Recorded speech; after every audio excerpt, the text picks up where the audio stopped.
Hello and welcome to Transformers Lore. This episode, we're going to be talking about what it is that makes up Cybertronians, specifically taking a look at the metal involved in the construction of a Cybertronian's skin. Living metal.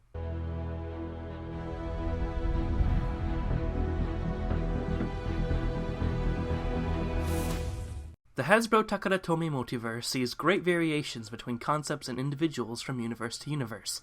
However, the basic biology of many species are, generally speaking, near identical. Cybertronians are no different and have very similar, if not identical, biology from universe to universe. One of the things that are consistent is what Cybertronians are made out of epidermically, and that is living metal. Living metal doesn't necessarily have a unified name, and is called many different things by many different people from many different universes.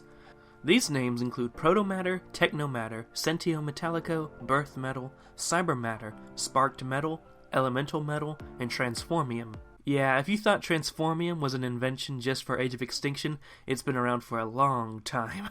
But thankfully, no one calls it that outside the Tyrant cluster. Other metals that are likely living metal in just different forms include cybernite, cybertitanium, cybertonium, durabilium, tritanium, and trilithium. So where did living metal come from? Well, it seems that living metal is highly connected to that of Primus himself, as we typically see living metal come from the very surface of Cybertron, or from items of power that are linked to Primus in some way, shape, or form, like the Plasma Energy Chamber, the Key to Vector Sigma, or the Allspark Cube. However, devices called the Seed have also created living metal, though at the time of recording there is not yet a known relation to Primus's powers. Now, it gets more confusing in the Malgus cluster, since Primus is not able to exist in the Malgus cluster. In the Malgus cluster, living metal, or as it's called there, protomatter, is mined from the sonic canyons of Cybertron, where the matter is crafted into a body known as a protoform, and is taken care of by the Cyber Ninja Core and their Matrix Chamber. The Allspark or the Vector Sigma is eventually used to infuse the bodies with a spark and life, and so born is a new Cybertronian. How or why living metal is formed in the sonic canyons is unclear. Living metal, like the spark, is constructed from the element of rarefied energon, the most base element in the construction of everything involving Cybertronians. Living metal has a higher percentage of success at being fully developed in more nurtured situations, like creations through items of power, budding, or the purposeful nurturing of the metal, but living metal in the wild faces other challenges. The amount of observable universes where we see living metal as the result of the natural process is rare, as most universes have adapted to other forms of creating Cybertronians from scratch. Indeed, the goal of this video is not to tell you how Cybertronians are made, but how living metal is made and operates. How Cybertronians are made could be saved for a whole separate video altogether. The one universe where we have the most information on natural, in the wild, living metal comes from Primax 1005.19 Gamma, as, for a time, the Cybertronians of that universe still used the organic system. After a spark was produced, the living metal would eventually form around it. In the event that the spark died, the living metal too would die.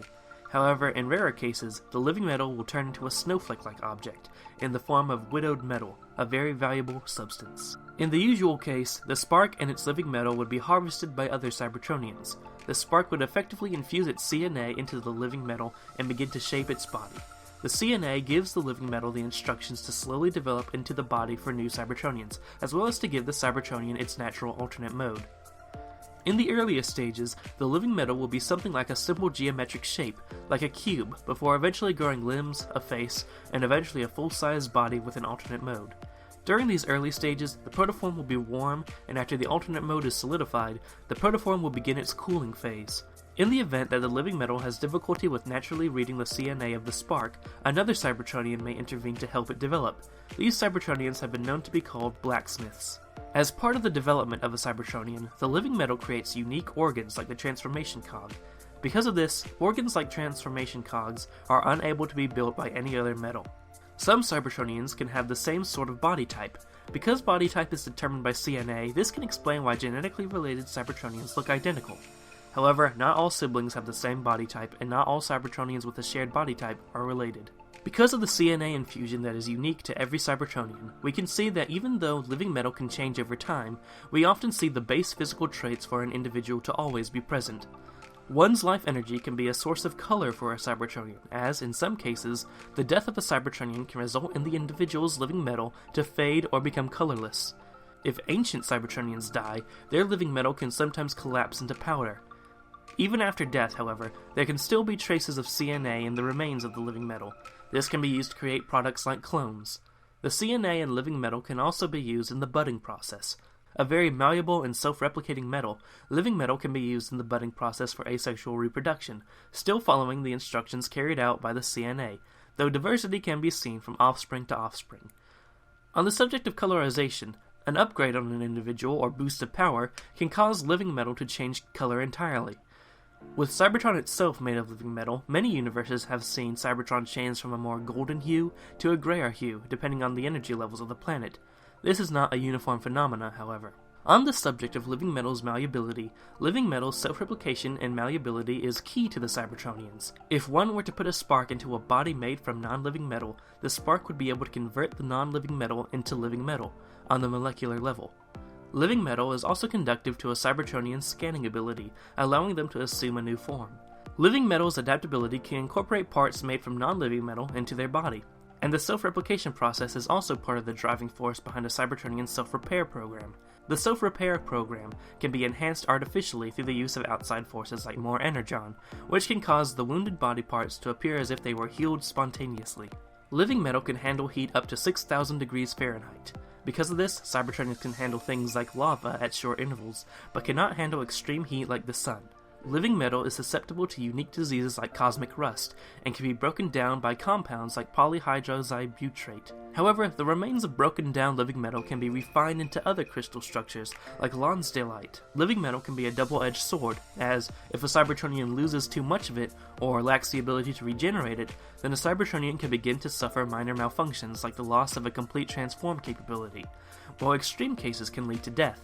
However, this is something that hasn't been brought up in Transformers since the original cartoon in 1985, and hasn't really been fleshed out as to what a depletion of living metal entails. Because of the amazing nature of living metal, many have tampered with living metal to see what they can do. On the lowest level, Cybertronians can be melted down into spare parts for their living metal to help create entirely new Cybertronians, or to serve as a reinforced ally for ships and weapons. This can be done in a respectful way, like the Autobots of the Malgus cluster, who melt down the bodies of Cybertronians who have already died for material to create new protoforms. This can also be a war crime, as the Decepticons of Primax 1005.19 Gamma melted down prisoners for material to construct their weapons of war.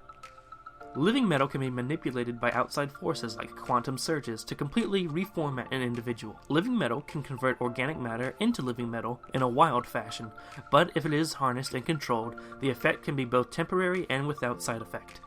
Because of this, living metal has allowed organic species to temporarily interface with Cybertronians, in the form of groups like the Headmaster Juniors. Living metal, if harnessed, can also go in the reverse, and instead change from living metal to organic matter to create a techno-organic result, as seen in some incarnations of the Pretenders across the multiverse. This techno-organic adaptability can also be seen as the result of accidents, adding more to the mystery of the extent of adaptability the living metal can show. Purposefully harnessed living metal can use its techno-organic abilities as a shield for radiation, as seen with those who fought in the Beast Wars. Or, a techno-organic body is unnecessary when the living metal is altered as seen with the completed Pretender process of Primax 1005.19 Gamma. More recently, human engineers of Tyran 707.04 Delta have been able to harness living metal and to understand that the material is programmable, and they are able to give the metal commands to assume shapes and go from one form to the next in a less delicate manner as seen used by the Cybertronians. It should be noted that this is not the first time in the multiverse that humanity had developed programmable matter, as NASA of Primax 785.06 Alpha managed to create sentient metal from scratch without Cybertronian connections, though the metal was used for the transformer known as Pepsi Convoy. That brings this episode on living metal to a close. I hope I cleared up some misconception about what the Transformers were made of, and helped you understand just what they were talking about when it came to Transformium in the movies. Thank you for watching, subscribe if you like, and have a great day, ladies and gentlemen. Hold on tight, this ride is so wild.